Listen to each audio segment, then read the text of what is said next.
it's Jessii Vee, and today I am wearing the Friday the 13th shirt. I'm actually kind of mad at myself because Friday the 13th just recently passed and I didn't use the opportunity to wear this shirt in a video. So this is like late Friday the 13th, but it's still a cool shirt. So in today's video, we are going to be talking about some very creepy kids game. A lot of these games have been around for hundreds of years that you're probably familiar with. Riddles, playground games, paranormal games. A lot of them have really disturbing backstories that you may not have heard about. And I can almost guarantee you that at least 50% of these games all of you guys have played before. I'm making that guess right now. We're not gonna go into obvious ones like Bloody Mary because we all know we've played that. It's scary. There have been bad things that have happened. It's just a really well-known one that we don't really need to delve into today. But that is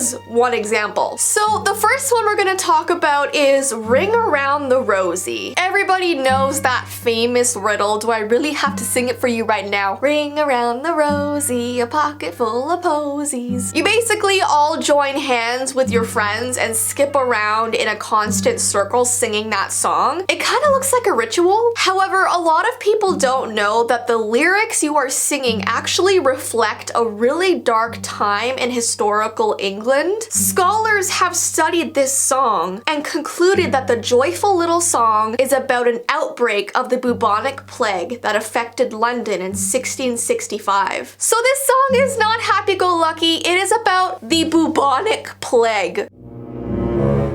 So like I was just singing, listen to these lyrics carefully. Ring around the Rosie, a pocket full of posies, a tissue, we all fall down. I've also heard other versions sing ashes, ashes, we all fall down. So the first line about the roses are actually the symbolism of the deadly red rashes that people would get on their skin from the plague. A lot of the time the rash developed around their eyes and it looked like roses. Pocket full of posies were flowers that you would put in the pockets of people who passed away so that they wouldn't smell. A tissue is basically the symbolism of people getting sick because sneezing and sniffling was one of the main symptoms of the plague. And then the last line, we all fall down, symbolizes everybody dying from the plague. So with this all in mind, thinking about the song Ring Around the Rosie just really disturbs me. And the fact that as kids, we just thought it was this fun game, but it's really not. I'm sorry if I'm ruining your childhood, but I really feel like this needs to be said. The next creepy game is called the Candyman. It's a very similar game to Bloody Mary, so you've probably heard of it before. They've made like movies and stuff on the Candyman. It's a scary guy. The legend goes that the Candyman can be summoned if you say his name 5 times while looking into a mirror at midnight. If it works, a pair of red glowing eyes will appear in the mirror and you'll have mere seconds to turn on the lights and run to the brightest spot in your house. If you don't do this, then the Candyman can catch you with his like hook hand thing and it just wouldn't be a very good situation for you. So a lot of people do play this game at sleepovers and stuff, but honestly, it's a really creepy game to play as a kid. The next game is Paranormal Simon Says. Now, I always used to play Simon Says as a kid. I mean, it was a pretty fun game, I guess, if you're little. Simon Says, touch your nose. Simon Says, make a funny face. And kids will be like, oh my god, I love this. But when kids got older, they discovered the Paranormal Simon Says. The rules are to sit at a table, light a candle, and invite a spirit to sit at the opposite side of the table with you. Let them know you'd like them to follow your requests with the game Simon Says. And it says, for example, you can say, Simon Says, tap on the table. Simon Says, move your chair. Simon Says, kick my leg. So you're instructing the ghost to do something to prove it's there. I probably would never do something like this because I don't do like seances and rituals and talking with spirits because bad things have happened to me so far in my life and I'm trying to not attract spirits right now. This next game is called Don't Look Behind You. It kind of reminds me of What Time Is It, Mr. Wolf? I'm sure you've played that one before. And by the way, that game did scare me too. But Don't Look Behind You is also a paranormal game. And what's weird is it says this game must not even be talked about unless the speaker is extending an invitation to play it. So I shouldn't even be talking about this, but I am. So you're supposed to play this game with the spirit, either with a friend or by yourself, but it has to be in the darkness. Facing the wall, players say, I want to play a game. I will count to 10 before I turn around. When I turn around, you must freeze. You may only move when I am not looking. The game ends when the light comes on or when you touch me on my right shoulder. So the game ends when the spirit comes up and touches your shoulder, but the whole time you're trying to see if it'll like run around and move. I don't know, it's confusing. I would never play this. This next game is called Concentrate, and I do kind of remember this from my childhood. Concentrate was sort of like a form of simple hypnosis. It involved speaking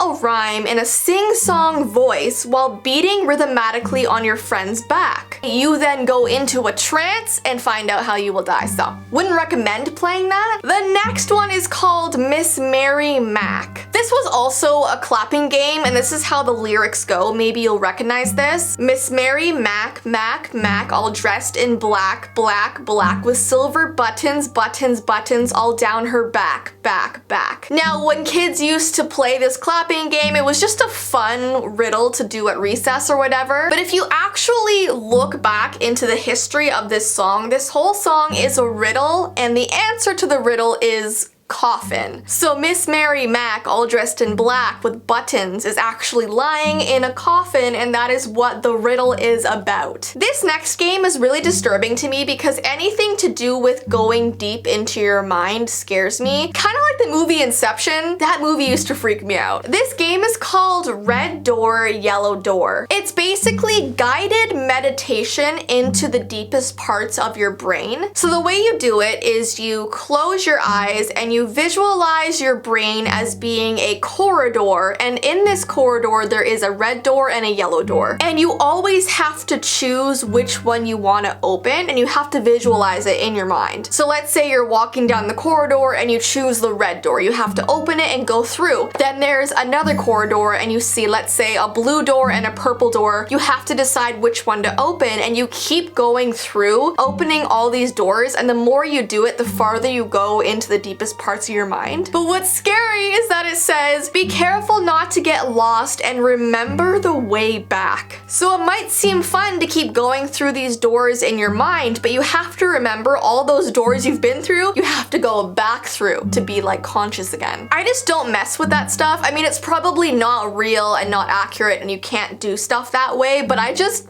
wouldn't mess with it. This next game is called Red Rover, and I remember this being such a dangerous game when I was back in school, and I would go home with bruises and marks on my arm from this. I'm gonna try and explain it. It's basically where you hold hands with people beside you, and there's this person who has to try and break through your arms, like running at you at full speed. But this game has actually been banned from a lot of schools because of injuries. It says people have had torn rotator cuffs, dislocated shoulders, ruined friendships. I mean, it's just bruises waiting to happen. I don't know why this was ever a fun game. And the last one is called Sarita, which I think means sister sister, but I'm not really sure. You basically sit on the floor across from your friend, and together you say, Sarita, can we play your game? Then both of you will toss a coin into the air and catch it in your hands. If you both get heads, the answer is yes. If you both get tails, the answer is no. If you get a heads and a tail, the answer is maybe. So in order to proceed with the game, you both have to get a yes. Once you do, you can ask Sarita any question you want. And when you are finished, you must ask Sarita if you can exit the game the same way you entered. So you have to say, can I exit the game, and then toss a coin. So imagine it took like an hour for you both to get yes. That would be so scary. Anyway, so guys, those are all of the creepy kids games that I'm going to talk about today. If I missed any really good ones, definitely comment them down below. I obviously would never recommend you guys ever play any paranormal games because messing with spirits is never a good thing for you in your life and your health. But yeah, I hope you guys have an awesome rest of your day, and I will see you in my next video.